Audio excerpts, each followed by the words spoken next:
Bom dia, prezados irmãos, irmãs, amigos e amigas da Igreja Central Evangélica Armênia de São Paulo. O título da nossa mensagem hoje é Tragédia Social. E o texto bíblico sobre o qual nós vamos basear o nosso estudo, a nossa meditação, está no Evangelho de Mateus, capítulo 25, versículos 31 a 46. Assim diz a palavra de Deus. Quando o Filho do Homem vier em sua glória, acompanhado de todos os anjos, ele se sentará em seu trono glorioso. Todas as nações serão reunidas em sua presença, e ele separará as pessoas como um pastor separa as ovelhas dos bodes. Colocará as ovelhas à sua direita e os bodes à sua esquerda. Então o rei dirá aos que estiverem à sua direita: venham, vocês que são abençoados por meu Pai. Recebam como herança o reino que ele lhes preparou desde a criação do mundo. Pois tive fome, e vocês me deram de comer. Tive sede, e me deram de beber. Era estrangeiro, e me convidaram para sua casa. Estava nu, e me vestiram. Estava doente, e cuidaram de mim. Estava na prisão, e me visitaram. Então os justos responderão: Senhor, quando foi que o vimos faminto, e lhe demos de comer? Ou sedento e lhe demos de beber? Ou como estrangeiro e o convidamos para a nossa casa? Ou nu e o vestimos? Quando foi que o vimos doente ou na prisão e o visitamos? E o rei dirá: eu lhes digo a verdade, quando fizeram isso ao menor destes meus irmãos, foi a mim que o fizeram. Em seguida, o rei se voltará para os que estiverem à sua esquerda e dirá: fora daqui, malditos, para o fogo eterno, preparado para o diabo e seus anjos. Pois tive fome e vocês não me deram de comer. Tive sede e não me deram de beber. Era estrangeiro e não me convidaram para a sua casa. Estava nu e não me vestiram. Estava doente na prisão, e não me visitaram. Então eles dirão: Senhor, quando o vimos faminto, sedento, como estrangeiro, nu, doente, ou na prisão, e não o ajudamos? Ele responderá: eu lhes digo a verdade, quando se recusaram a ajudar o menor destes meus irmãos e irmãs, foi a mim que se recusaram a ajudar. E estes irão para o castigo eterno, mas os justos para a vida eterna. Oremos.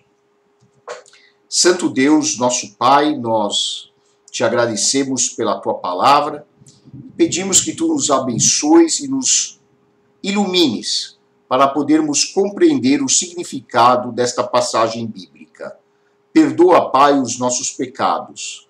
Nós te pedimos agradecidos, em nome de nosso Senhor e Salvador Jesus Cristo. Amém. Nos últimos dias, temos assistido a uma série de protestos em várias partes do mundo contra o racismo, devido ao assassinato de um ex-segurança negro, George Floyd, por um policial branco, por asfixia. Um crime brutal, chocou todo mundo e, em virtude disso, nós estamos vendo um protesto de milhares e milhares de pessoas contra esse tipo de brutalidade. Infelizmente, ao longo dos séculos, muitas pessoas têm sido vítimas de perseguições, vítimas de preconceito, por causa da cor da sua pele, ou por causa da sua etnia, por causa de suas convicções políticas, culturais, ou por causa de suas condições socioeconômicas. O ser humano tem agido muitas vezes de uma forma completamente animalesca com relação ao seu semelhante. E nós nos perguntamos o que leva uma pessoa, um ser humano, a tratar o próximo de maneira violenta, de maneira cruel, de uma maneira totalmente desprovida de compaixão. Os estudiosos dizem que há múltiplas causas que podem levar a este tipo de atitude. Há causas psicossociais, há causas antropológicas, há causas econômicas. Por exemplo, o ser humano, em sua ansiedade existencial, em sua insegurança quanto à sobrevivência, pode considerar ou pode enxergar o seu semelhante, às vezes, como um concorrente, como um rival para a sua sobrevivência. Isso é um instinto extremamente primitivo, um instinto animal. Então ele vê o seu próximo como uma ameaça à sua sobrevivência. Então ele mata ou ele agride o próximo como uma estratégia para sobreviver neste mundo. Uma outra explicação encontrada na psicologia diz que o ser humano pode projetar nas outras pessoas aspectos da sua personalidade, aspectos da sua mente inconsciente que são intoleráveis, são inaceitáveis. Então a pessoa nem entra em contato com estes aspectos inconscientes que ele não pode admitir dentro de si. Então ele projeta estes aspectos inaceitáveis nas outras pessoas e matando, agredindo estas outras pessoas, inconscientemente ele imagina estar eliminando isso dentro de si. Ou é uma forma realmente de não entrar em contato de jeito nenhum com esses aspectos inaceitáveis. Então ele mata isso no outro, que ele não pode matar dentro dele mesmo. Isso é uma outra explicação. Uma terceira explicação que nós encontramos na literatura diz que inconscientemente o ser humano pode enxergar no outro um padrão idealizado, inatingível para ele. Então, isso leva a uma dificuldade da pessoa de achar que ele jamais poderá ser como o outro. Isso leva a um sentimento de autocondenação e a pessoa sente alívio eliminando o outro para que ele não se sinta confrontado com este padrão idealizado que ele vê nas outras pessoas. Outra possível explicação é que o ser humano, muitas vezes, atribui aos outros a responsabilidade pelos seus fracassos, pelas suas falhas. Então, ele elimina o outro porque ele não consegue admitir que ele é ele mesmo responsável pelos seus erros, pelas suas derrotas. Todas estas causas psicológicas associadas a um sistema social, econômico, alienante, faz com que as pessoas criem máscaras que as isolam do contato com os demais e que as isolam do contato até mesmo consigo mesmas. E este isolamento cria monstros internos dentro das nossas personalidades que nos corrompem, nos destroem e fazem com que nós tornemos a nossa sociedade doentia. E é isto que nós estamos vivendo hoje. Hoje nós vivemos um momento de grave turbulência social, um momento extremamente difícil da nossa história, em que fatores psicológicos, sociais, educacionais, ambientais se somam para criar uma sociedade totalmente polarizada, dividida, angustiada e doente. Hoje vivemos em uma sociedade completamente corrompida e doente. E o nosso mestre, nosso Senhor Jesus Cristo, com a sua sabedoria, com a sua autoridade, ensinou-nos princípios espirituais valiosos que podem restaurar esta humanidade, que podem nos resgatar desta situação de tragédia social em que nós nos encontramos. A conscientização de quem nós somos e de quem os outros representam para nós é essencial para nós podermos salvar este mundo caótico em que nós habitamos hoje.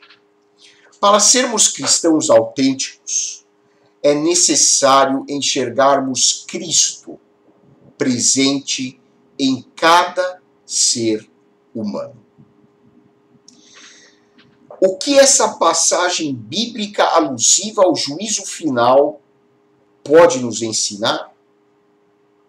Este texto de Mateus, que fala sobre o grande julgamento, chamado popularmente de juízo final, este texto tem verdades preciosas para as nossas vidas. E o primeiro ensinamento deste texto bíblico é que as nossas atitudes têm consequências eternas. Então Jesus usa uma figura que é bastante comum lá na Palestina, na região que corresponde à Palestina dos tempos de Jesus, hoje Israel, que é a da separação das ovelhas e dos bodes, uma atitude comum dos pastores da época. Então Jesus usa essa figura para simbolizar o grande julgamento. Naturalmente que a Bíblia usa muitas metáforas e nós não sabemos até que ponto estas descrições podem ser entendidas ao pé da letra. O importante é nós entendermos qual é o significado espiritual destas passagens bíblicas. Então Jesus diz que no final dos tempos ele se assentará no seu trono, separará as ovelhas que representam as pessoas que de fato viveram uma vida movida por fé, viveram uma vida movida pelo amor ao próximo, e estas pessoas então são separadas à direita, e do outro lado Jesus diz que colocará as pessoas que viveram uma vida sem propósito, viveram de maneira descuidada do ponto de vista espiritual e jamais se preocuparam nem consigo mesmas e nem com o seu semelhante. Jesus usa essa figura para mostrar que o que nós fazemos nesta dimensão terrena tem consequências para toda a eternidade. Algumas pessoas podem dizer assim, mas Jesus não perdoou os nossos pecados? De fato, Jesus perdoou e perdoa e continuará perdoando os nossos pecados. Mas Jesus não tem como apagar as consequências das nossas atitudes. E muitas das nossas atitudes têm repercussões que vão nos acompanhar pela eternidade. Por isso Jesus usa esta figura do grande julgamento final, que é extremamente forte. E aqui Jesus nos ensina mais um princípio, que é: Cristo está presente em cada ser humano. Este é o ensino central desta passagem. Jesus nos ensina que ele, de alguma maneira, está conectado a cada ser humano. Ele está presente em cada ser humano. Então ele usa essa analogia. Ele dirá às pessoas que viveram pela fé: olha, vocês, quando me viram passando sede, vocês me deram água. Quando vocês me viram com fome, vocês me deram de comer. Quando vocês me viram passando frio, vocês me agasalharam.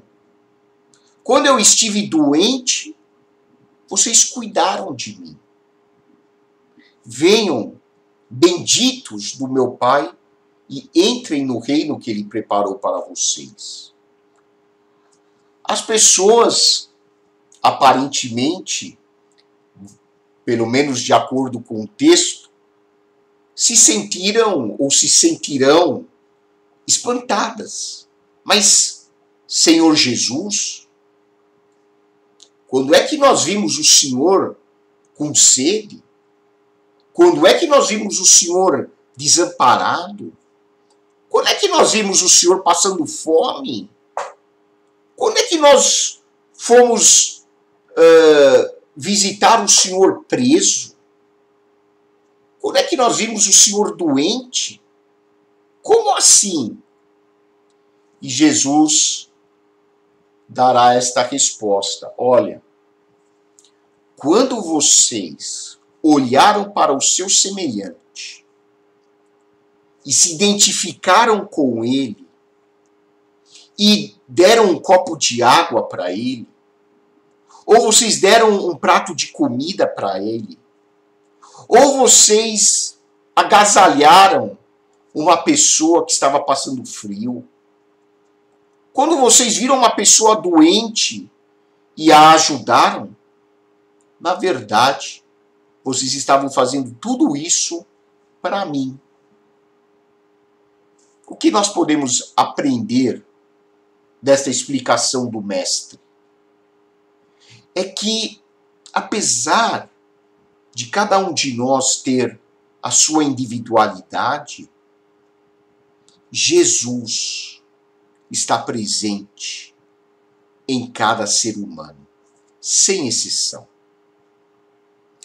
É verdade que nas pessoas que respondem à graça de Deus com fé, a presença de Jesus é uma presença ativa, operante. É uma presença que transforma a pessoa. E nas pessoas que vivem de uma maneira descuidada do ponto de vista espiritual, apesar de Jesus estar presente nelas, a sua presença não é operante. Ou seja, a simples presença de Jesus na vida de uma pessoa não a transforma se ela não responder com fé à graça de Deus. Algumas pessoas podem dizer assim, mas como é que Jesus está presente em todas as pessoas? A Bíblia diz, lá no livro de Colossenses, por exemplo, que em Jesus Cristo toda a criação subsiste.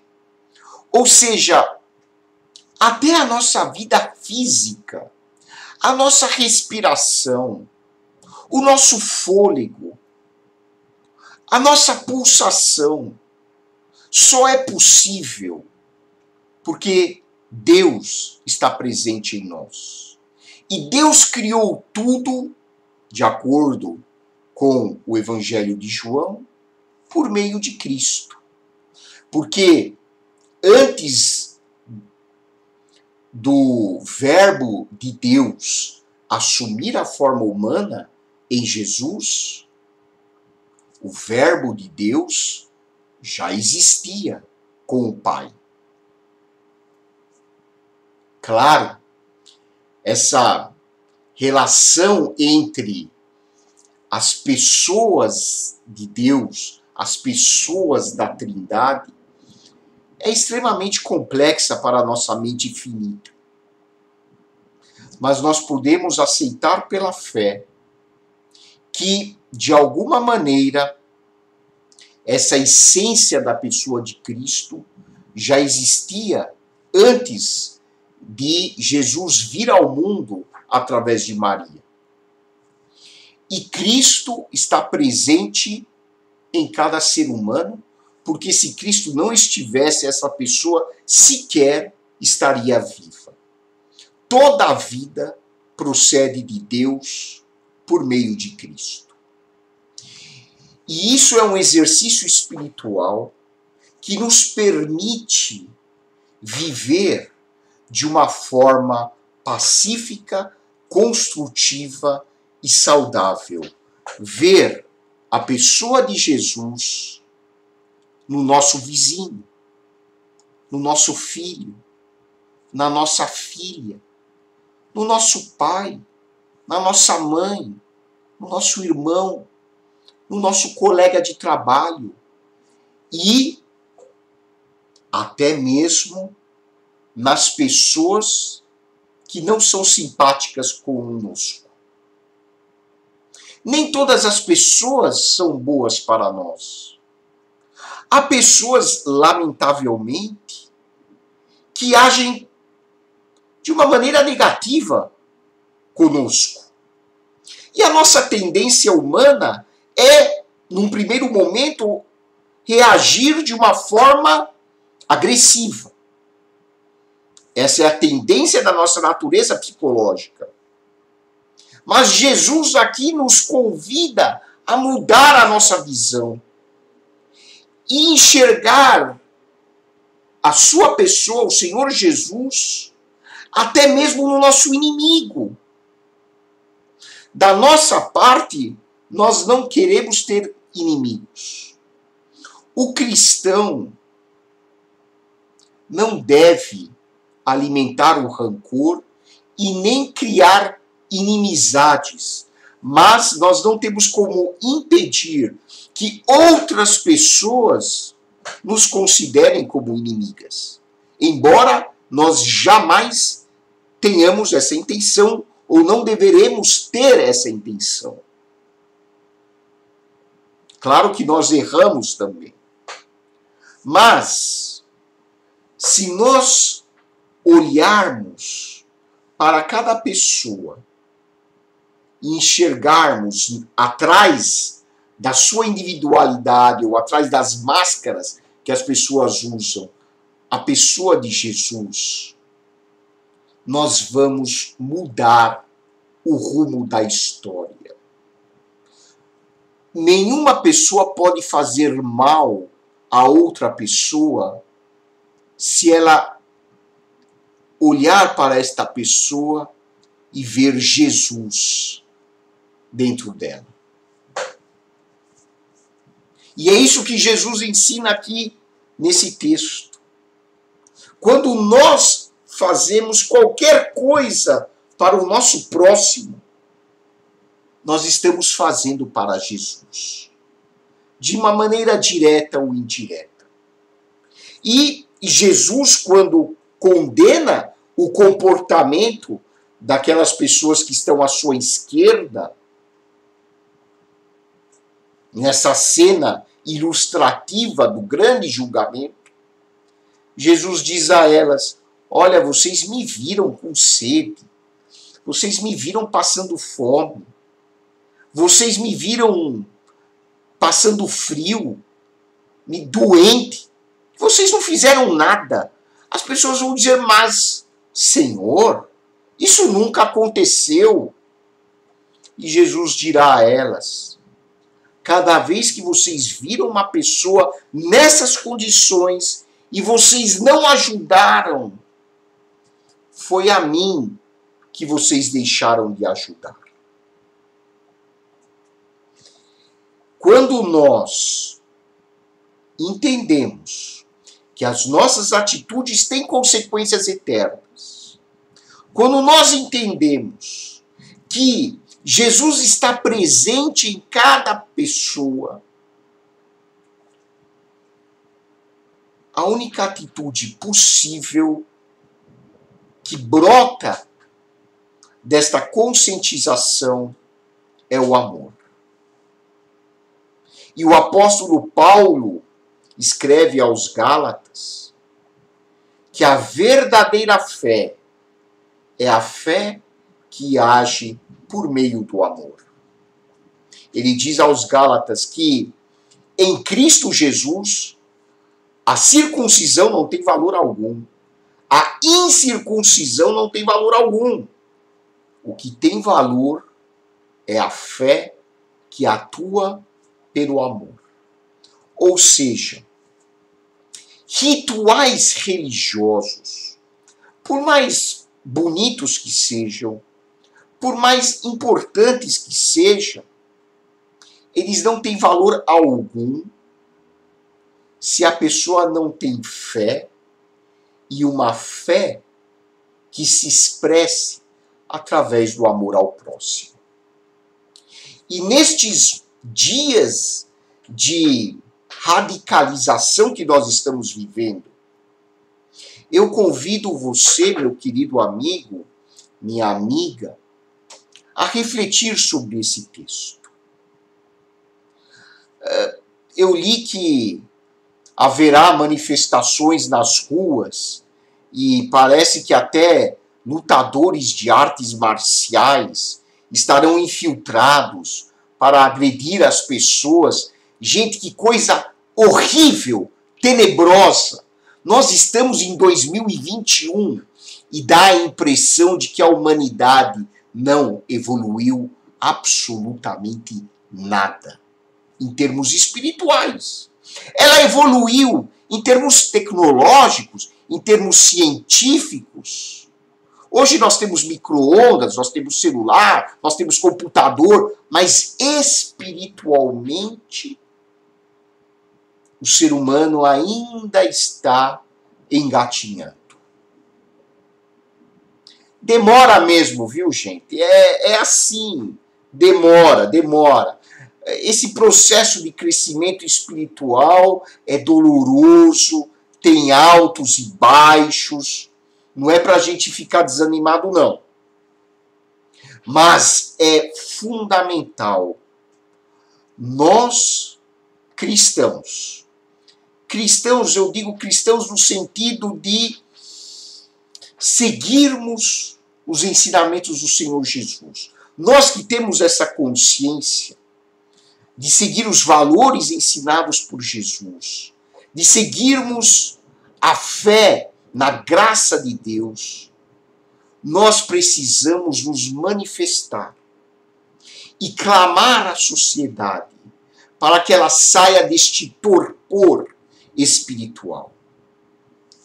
Que nós possamos tratar uns aos outros com respeito, com ética, com gentileza, com delicadeza, com muito amor, compreendendo que o Senhor Jesus está presente na vida do nosso semelhante. E se Jesus está presente na vida do nosso semelhante, a única coisa que nos resta é amar o nosso próximo. Que Deus abençoe a sua vida. Oremos. Santo Deus, nosso Pai, nós rogamos que o Espírito Santo possa tocar em cada coração, conscientizando as pessoas de que o Senhor Jesus vive em cada ser humano.